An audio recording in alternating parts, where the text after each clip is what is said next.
Salut à tous, c'est Jean-Mi. Aujourd'hui, direction New York, au cœur de Manhattan, pour prendre part à la construction d'un bâtiment emblématique, le Flatiron Building. Dans Flatiron, vous incarnez une entreprise responsable d'ériger l'un des premiers gratte-ciel de la ville, au début du XXe siècle. Entre rivalité d'entrepreneurs, stratégie de développement urbain et exigence du conseil municipal, il va falloir faire les bons choix et soigner votre image publique, afin de rentrer dans l'histoire. C'est un jeu pour 1 à 2 joueurs, la durée de partie d'environ 45 minutes. Dans le jeu, vous allez développer votre plateau joueur avec des cartes, améliorant ainsi vos capacités d'action dans les rues bordant le célèbre immeuble triangulaire. Objectif, construire mieux et plus intelligemment que votre adversaire, tout en respectant les directives de la ville et surtout être prêt le jour de l'inauguration. C'est un jeu fin et compétitif illustré par Weberson Santiago. Il est designé par Isra C et Shay S. Le jeu est édité par Ludonova. Allez, on va voir comment ça se passe. Et on se retrouve avec le jeu. Donc là, ce que je vais faire, c'est que je vais d'abord vous expliquer les règles du jeu. Ensuite, je vous parlerai du mode solo.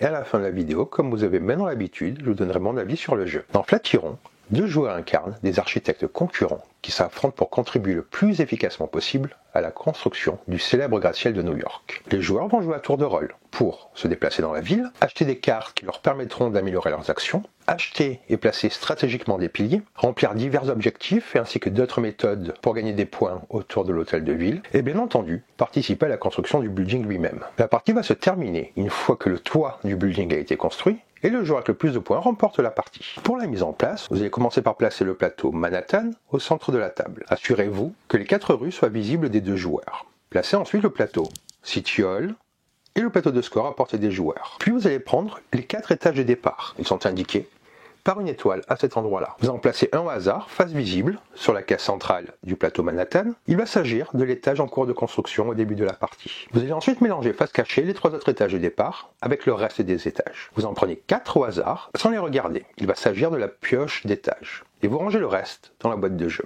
Vous allez placer le toit à cet endroit-là, vous le reconnaîtrez comme ceci, puis vous le recouvrez de la pioche d'étage que vous venez de constituer.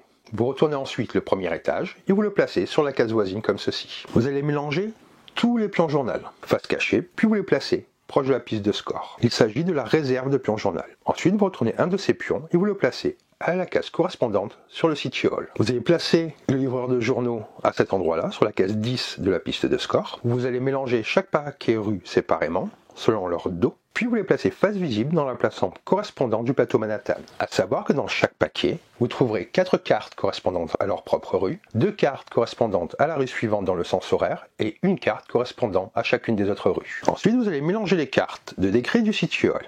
Puis vous en piochez 6 et les placez face visible à proximité du plateau City Hall. Vous pouvez ranger le reste des cartes dans la boîte. Vous formez une réserve générale avec les dollars, ainsi que les pions réputation et les piliers. Il faut savoir que le matériel est en quantité limitée, à l'exception des dollars. Si vous venez à manquer de dollars au cours de la partie, vous pouvez le remplacer par un substitut adéquat. Vous allez ensuite mélanger les plateaux joueurs. Vous en distribuez 2 à chacun. Chacun en choisit un et le place dans sa zone de jeu. Vous le placez sur la face de votre choix. Les plateaux ont 2 faces.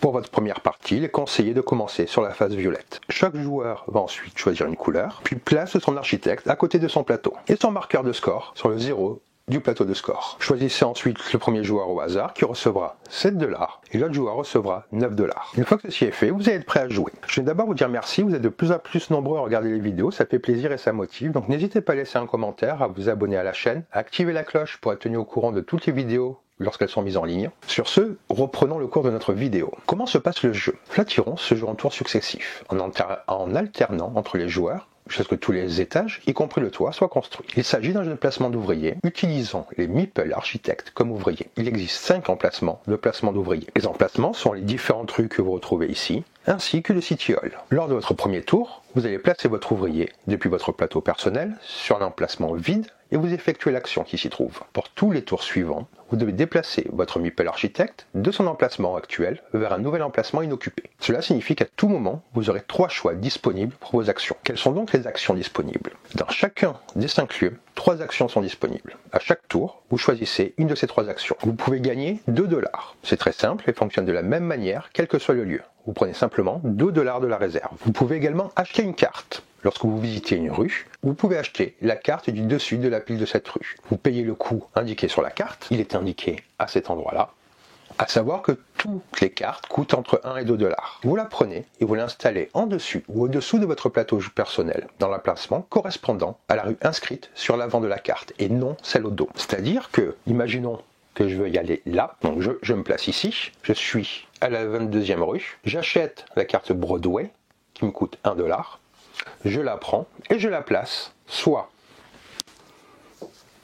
en haut, donc comme ceci, soit en bas de mon plateau joueur, comme ceci. Une carte ne peut plus être déplacée une fois placée, et vous ne pouvez pas insérer plus de 3 cartes par rue. Si vous décidez d'acheter une carte au Citiole, le coût est toujours de 3. Vous choisissez l'un des décrets face visible. Vous l'ajoutez au-dessus ou en dessous de votre plateau personnel, dans n'importe quelle rue de votre choix. Vous êtes toutefois limité à 3 cartes par rue. Vous êtes donc limité à 3 cartes par rue et vous êtes également limité à un seul décret par rue maximum. Ajouter des cartes à votre plateau personnel a 2 conséquences importantes. En premier, ça va être la réputation. Chaque rue a une valeur de réputation. Vous allez retrouver sur les cartes, à cet endroit-là, des valeurs positives ou négatives de réputation.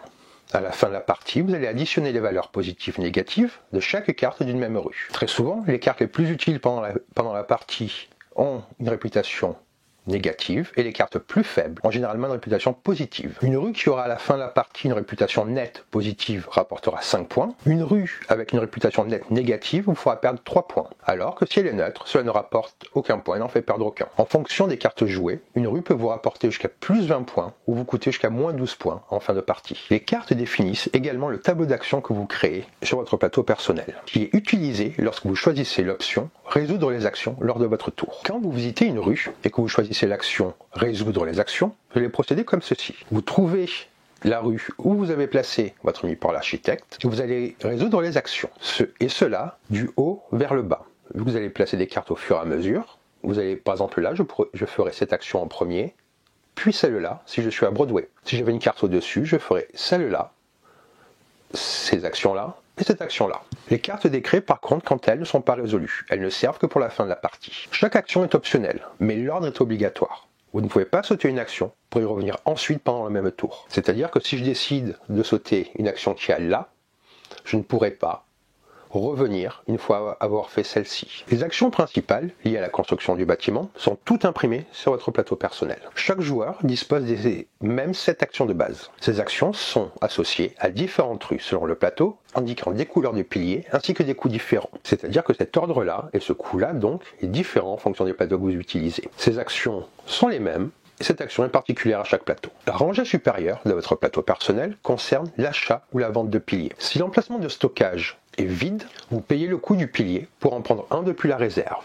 Donc là, ça me coûte, je paierai 1 pour prendre un pilier de cette couleur-là, 2 pour un pilier de cette couleur-là, et ainsi de suite. Si l'emplacement de stockage du pilier est plein, vous pouvez le rendre à la réserve pour obtenir un remboursement. Vous le voyez, le coût est indiqué là. En utilisant les actions standards, il n'y a aucun gain ou perte d'argent puisque le prix d'achat et de revente sont toujours le même. Cependant, certaines cartes ou capacités spéciales permettent de générer du profit via des échanges. Par exemple, avec l'effet de cette carte-là, je peux acheter n'importe quel pilier que je n'ai pas pour 1 $ et ici pour 2. Ou bien ici, je peux échanger n'importe quel pilier que j'ai sur mon plateau avec un pilier de la réserve. Vous avez également des effets passifs qui peuvent influencer ces actions selon les cartes ou les étages visibles. En effet, l'effet central de l'étage supérieur visible du bâtiment est actif pour les 2 joueurs. Par exemple ici, chaque pilier que vous vendez vous rapporte 2 $ supplémentaires. Et cela bénéficie aux 2 joueurs lorsqu'ils vont vendre des piliers tant que l'étage est visible. Les 2 actions ici permettent de construire des piliers dans la structure du Flatiron Building. Vous payez 1 pour construire un pilier et ici, vous payez 3 pour construire 2 piliers. Vous construisez le premier en entier, puis le second. Vous pouvez choisir de ne construire qu'un seul pilier, mais le coût reste de 3. Pour construire un pilier, il faut qu'il soit dans votre réserve, puis vous le placez sur un espace pilier vide dans l'étage qui est disponible. Et vous gagnez immédiatement le bonus recouvert. Vous allez marquer des points de victoire en fonction de la couleur du pilier que vous avez placé. Vous avez le barème sur votre plateau. Les piliers les plus chers sont aussi ceux qui rapportent le plus de points de victoire. Il y a 4 couleurs différentes de piliers. Chaque pilier posé sur un même étage doit avoir une couleur différente. C'est-à-dire que là, il y a 3 piliers, comme sur tous les étages. Vous devez poser un pilier de couleur différente à chaque fois. Certaines cartes de rue que vous allez acheter vous proposent quelques variantes. Par exemple, avec cette carte-là, elle vous permet de construire un pilier pour 1 $. Elle vous autorise à poser un pilier de la même couleur sur un même étage.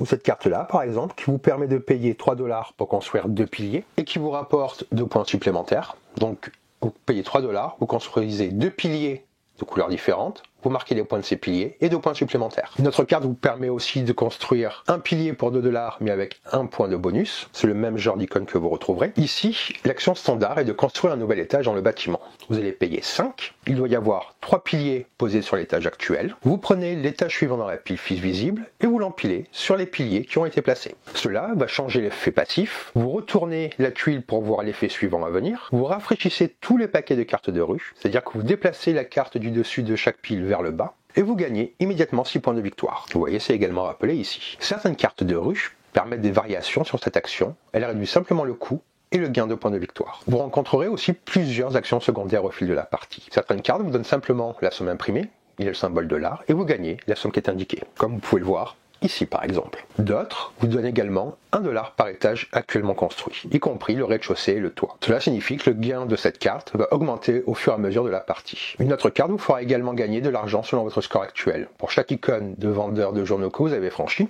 à cet endroit-là, vous gagnerez $1. Certaines cartes ou effets vous rapporte de l'argent à chaque fois que vous vous rendez à un endroit spécifique. À ce moment-là, vous gagnez la somme qui est indiquée sur la carte et vous l'ajoutez à votre réserve. Certaines cartes vous permettent d'accumuler des points de victoire directement. Par exemple, cette carte-là, en bas, vous rapporte 1 point par pilier blanc présent dans la construction. Et au-dessus, pour les piliers marrons. Vous avez également une carte qui vous rapportera des points pour chaque 2 étages construits. Certaines cartes, comme celle-ci, vous permettent de payer $1 pour effectuer une action, que ce soit depuis le sitiole, comme c'est indiqué là, ou sinon leur indiquer le bot plateau personnel, ou une carte déjà posée. Vous devez payer le coût complet de l'action déclenchée ainsi. Exemple, si vous utilisez un effet pour une action qui coûte $3, vous paierez $4, c'est-à-dire que vous paierez $1 pour la déclencher, puis $3 pour l'action elle-même. Ça ne vous donne pas droit à une action gratuite, mais à une action supplémentaire. Les actions liées aux journaux sont un aspect important de la partie. À tout moment, un journal est visible au sitiole. On l'appelle le journal actif. Si vous allez au sitiole, vous pouvez acheter un décret, prendre $2 ou activer l'effet du journal. Les autres moyens de déclencher l'action du journal actif est de prendre une carte qui rappelle cet effet-là, ou réclamer un bonus dépendant placement de piliers spécifiques. Vous voyez ici, il y a les bonus que vous récupérez lorsque vous passez un pilier. Si vous obtenez un bonus de pilier indiquant un journal, vous piochez un journal personnel au hasard depuis la réserve. Lorsqu'un joueur atteint ou dépasse l'espace contenant le livreur de journaux, il pioche 2 jetons journal. Il en garde un et il donne l'autre à son adversaire. Et le livreur avance de 10 cases. Cela peut arriver 5 fois, après quoi le livreur est retiré du jeu. À n'importe quel moment de votre tour, avant ou après avoir pris une action, mais pas au milieu, vous pouvez jouer un de vos jetons journal personnel. Vous résolvez l'effet immédiatement. Le jeton devient alors le nouveau journal actif du sitiole et l'ancien journal est retiré du jeu. Si vous remplacez le journal actif au bon moment, vous pouvez perturber les plans de votre adversaire, l'empêchant d'utiliser un effet spécifique prévu. Il y a quelques règles supplémentaires. Des cartes vont vous permettre d'acheter une carte même si vous n'êtes pas sur cette rue. Vous pouvez alors choisir n'importe quelle carte visible au sommet d'un paquet de rues, quelle que soit la position de votre architecte. À savoir que les cartes blanches, ce sont toujours des cartes rues, et les cartes brunes, ce sont les cartes d'écrit. Pour les jetons réputation, si vous obtenez un jeton réputation et qu'il en reste, vous le prenez et vous le gardez à côté jusqu'à la fin du jeu. À la fin, vous l'attribuez à la rue de votre choix pour améliorer ou équilibrer sa réputation. La partie prend fin à la fin du tour où le toit est construit. Vous allez faire à ce moment-là un décompte final. Vous allez additionner vos points gagnés, attribuer vos jetons réputation, calculer la réputation de chaque rue, plus 5 si elle est positive, moins 3 pour une réputation négative, 0 si la rue est neutre, ajouter les points de vos cartes décret que vous avez placés et qui sont des objectifs particuliers. Vous retrouverez dans le livret de règles les différentes icônes. L'argent, les piliers et autres aimants utilisés ne valent rien, sauf si un décret leur donne une valeur. Le gagnant joue avec le plus de points. En cas d'égalité, c'est celui qui a construit le toit qui gagne. Donc je vais vous résumer comment se passe un tour de jeu. À votre tour de jeu, vous allez déplacer votre architecte et effectuer une action sur le lieu de votre architecte. Lorsque vous arrivez sur le lieu, vous allez choisir entre une des 3 options. Acheter une carte de ce lieu, activer les actions de ce lieu ou gagner $3. Lorsque vous achetez au sitiole, vous achetez des cartes décret qui ne sont pas remplacées et qui vous rapportent des points en fin de partie. Ce sont des objectifs de fin de partie. Lorsque vous achetez une carte dans une rue, vous la placez à la rue qui correspond à ce qui est indiqué ici sur votre plateau joueur, soit en haut, soit en bas, qu'une des 2 parties soit cachée. Quand vous activez les actions, une rue, vous prenez la rue de votre plateau joueur où vous allez placer votre architecte et vous activez toute la colonne. Dans le sitiole, vous pouvez activer l'action du journal du jour. Vous, bien entendu, gagnez $2. Et les différentes actions que vous allez trouver, par exemple sur votre plateau joueur, sont acheter ou vendre un pilier, construire des piliers. Lorsque vous placez un pilier, vous récupérez le bonus qui est indiqué. Le bonus qui est ici, c'est un bonus passif qui est valable pour les 2 joueurs tant qu'il est visible. Les bonus d'étage vont être des points de victoire, des jetons de réputation, des $. Vous allez également pouvoir construire, c'est une action qui se retrouve sur vos cartes ou sur votre plateau. Il faut que les 3 piliers se trouvent déjà sur l'étage de construction et vous placez un étage supplémentaire. Et vous jouez comme ceci jusqu'à la fin de la partie. Et le joueur avec le plus de points remporte la victoire. Je vais maintenant vous parler du mode solo du jeu. Dans le mode solo, vous allez affronter Daniel Bunan, l'architecte qui a lui-même dessiné le Flatiron. Vous allez installer les différents éléments de jeu comme d'habitude, à l'exception de quelques légères modifications. Après avoir choisi votre plateau joueur, vous en choisissez un autre au hasard. Il s'agira du plateau de Daniel. Vous pouvez choisir sur quelle face le placer. Vous allez ensuite prendre ce paquet de cartes, vous mélangez les 9 cartes actions et vous placez la pioche anti-formée, face cachée, à côté du plateau de Daniel. Daniel est le premier joueur, mais il ne reçoit pas d'argent. Vous commencez avec 9 $. Les actions du deck de Daniel dépendent uniquement de sa pioche. À son tour, vous révélez la première carte de sa pioche et vous appliquez les effets dans l'ordre suivant. Ici, vous allez déplacer son architecte vers le lieu principal. S'il s'y trouve déjà, déplacez-le plutôt vers le lieu alternatif, qui est en dessous. Il n'est pas soumis à la règle empêchant les joueurs de se trouver sur un même lieu. Son architecte peut donc être déplacé sur votre lieu. Si c'est le cas, il gagne 2 points de victoire. Vous le retrouvez indiqué ici. Ensuite, vous effectuez l'action principale qui est là. S'il ne peut pas effectuer cette action, il effectue l'action alternative. Là, il pourra forcément la faire, mais les actions alternatives se trouvent à cet endroit-là. Daniel n'obtient jamais d'argent, il ne peut donc pas en dépenser non plus et effectue toutes ses actions gratuitement. Cette action principale-là, c'est parce qu'il gagne autant de points de victoire que le nombre total de popularité présent sur les cartes actions qu'il a déjà révélées. Il va également construire des piliers, il va également construire des étages bien entendu. Une fois que vous lui avez fait réaliser l'action, vous laissez la carte ainsi révélée à côté de celle précédemment révélée. Ces cartes doivent toujours être visibles tout au long de la partie. Si la carte qui vient d'être révélée correspond à un lieu principal qui a déjà été révélé, il y a 2 cartes pour chaque rue. Vous appliquez les effets suivants. S'il s'agit de la première fois qu'une rue apparaît en double, Daniel obtient la première carte du paquet rue de la rue où se trouve son architecte. Placez cette carte rue à côté de son plateau. S'il s'agit de la deuxième fois qu'une rue apparaît en double, la paire sera donc d'une autre couleur. Daniel obtient à nouveau une carte rue, comme je viens de vous dire. Vous récupérez ensuite toutes les cartes actions révélées et vous mélangez avec celle de sa pioche afin d'en former une nouvelle. Daniel n'obtient pas de pion journal, mais si c'est vous qui atteignez les bords de journaux, vous piochez les 2 pions comme d'habitude, vous en choisissez un pour vous, puis vous remplacez le journal du Citiole par le second. Par contre, si c'est Daniel, vous piochez un pion et vous remplacez celui du Citiole. Et vous piochez ensuite un second pion que vous piochez pour vous. Daniel ajoutera les PV remportés grâce aux cartes qu'il a récupérées. Vous allez additionner le coût de toutes ces cartes rues et décrets. Il s'agit des PV en fin de partie. C'est ce que vous retrouverez ici, sur les cartes qu'il vous aura pris. Donc voilà pour le mode solo, je vais maintenant vous dire ce que j'ai pensé du jeu. Le jeu Flatiron est un jeu de société fascinant qui invite les joueurs à se mettre dans la peau d'architecte en compétition pour construire le légendaire bâtiment de New York. Le jeu s'inscrit dans une lignée de jeux de stratégie où la gestion de ressources, la planification à long terme et l'optimisation des actions sont des éléments clés pour réussir. Avec des mécaniques de jeu riches et une thématique immersive, Flatiron est un jeu qui saura ravir les amateurs de jeux de stratégie tout en restant accessible à un public plus large. L'un des atouts majeurs du jeu réside dans son thème d'architecture. En tant que joueur, nous endossons le rôle d'architecte, rivalisant pour ériger un des bâtiments les plus emblématiques de New York. L'édification de ce bâtiment sert de toile de fond à l'ensemble du jeu et l'intégration de ce thème est magistrale. Non seulement le jeu reproduit de manière fidèle l'évolution de la construction d'un gratte-ciel, mais il parvient également à intégrer de manière fluide les différents aspects de l'architecture et la gestion des ressources à travers ses mécaniques de jeu. Les actions que le joueur réalise, comme acheter des piliers, construire des étages ou gérer la réputation des rues, sont toutes cohérentes avec le thème de la construction d'un bâtiment. Ce lien constant entre la mécanique et le thème renforce l'immersion du joueur, qui ressent véritablement l'enjeu de chaque décision dans la création du Flatiron Building. L'utilisation des cartes de rue et des décrets en fait une expérience où la stratégie se tisse autour de la thématique de l'architecture, ce qui est un réel point positif pour ceux qui apprécient un jeu bien ancré dans son contexte. Le gameplay de Flatiron se distingue par sa profondeur stratégie. À chaque tour, les joueurs disposent de plusieurs options, ce qui rend chaque décision importante. Le système de placement d'ouvriers, par exemple, permet de choisir entre diverses actions, comme acheter des cartes de rue, acheter des piliers ou encore construire des étages. Cette diversité d'options assure une grande jouabilité, car chaque partie pourra se dérouler de manière différente,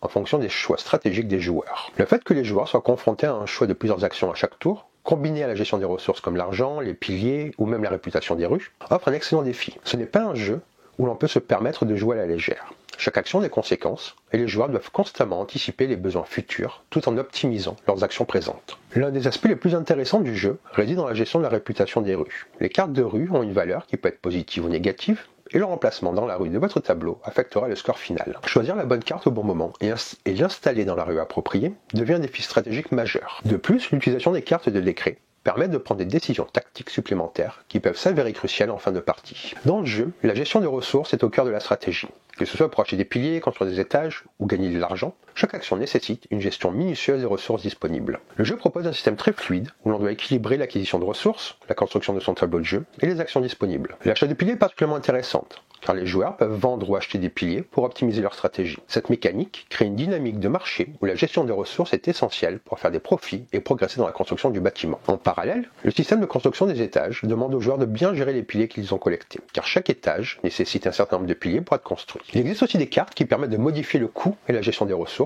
offrant ainsi une certaine flexibilité tout en restant stratégique. Le système de vente de piliers permet également une certaine économie de ressources, ce qui peut transformer une action relativement simple en un excellent moyen d'accumuler des ressources pour les tours suivants. Cet aspect économique est très bien intégré dans le gameplay et y ajoute une couche supplémentaire de réflexion, où les décisions doivent être prises non seulement en fonction des actions immédiates, mais aussi en fonction de l'impact à long terme. L'un des grands atouts du jeu est sa rejouabilité. À raison de la variété des cartes, des décrets et des stratégies possibles, chaque partie peut se dérouler de manière unique. Les joueurs peuvent choisir de se concentrer sur l'optimisation de la construction du bâtiment, sur l'acquisition de cartes pour obtenir des avantages spécifiques, ou encore sur l'accumulation de points via les piliers. Cette liberté stratégique permet une grande variété dans les approches du jeu, garantissant que chaque partie sera différente de la précédente. Les stratégies peuvent être multiples et s'adapter à la situation du jeu, ce qui fait que le jeu n'est jamais figé. Il y a toujours des choix intéressants à faire, que ce soit dans l'achat de cartes rues, la gestion des piliers ou la construction des étages. Cette flexibilité est essentielle pour ceux qui aiment explorer différentes voies pour la victoire et offre une grande profondeur au jeu. Le matériel du jeu est de très bonne qualité, les cartes bien illustrées, suffisamment claires pour que les joueurs puissent facilement comprendre les actions disponibles. Les piliers sont de bonne facture et viennent dans des couleurs distinctes, permettant aux joueurs de bien visualiser l'état de leur construction. Le plateau de jeu est bien conçu et clair, permettant aux joueurs de suivre facilement les étapes et d'identifier les ressources disponibles. Bien que le jeu soit assez stratégique, il est relativement accessible, notamment grâce à une courbe d'apprentissage progressive.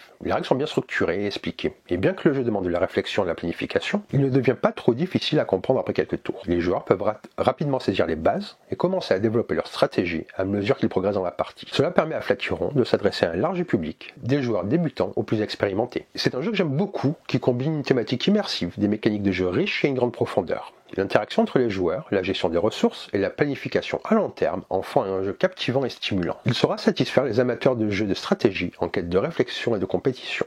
La rejouabilité, la qualité du matériel et la variété des stratégies possibles font de Flatturon un excellent ajout à toute collection de jeux de société. C'est un jeu qui parvient à allier complexité et accessibilité, qui saura divertir et challenger les joueurs à chaque nouvelle partie. Donc voilà pour cette vidéo, c'est vraiment un jeu que j'ai beaucoup aimé. Je vais vous remontrer ça aussi également, c'est quand même très très clair. Vous allez retrouver, comme je dis, que les règles étaient bien faites. Toutes les différentes actions sont très bien expliquées et vous avez les icônes qui sont très simples à reconnaître.